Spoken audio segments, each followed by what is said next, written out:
गोविन्दमादि पुरुषं तमहं भजामि आलोचनरघुसमर्महंसि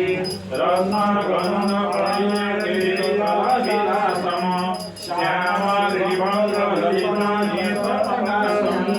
गोविन्दमादि पुरुषं तमहं भजामि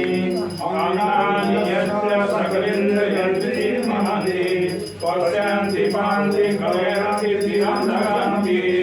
आनन्द चिन्मय सदुज्ज्वलविग्रहस्य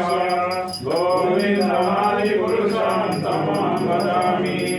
अद्वैतमच्युतमहानघनरूपम्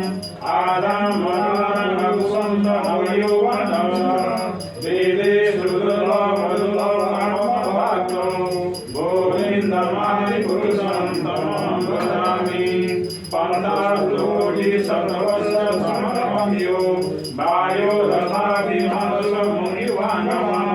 सूर्यदर्शि यतपतस्य विचित्रतरुणे गोविन्दमादि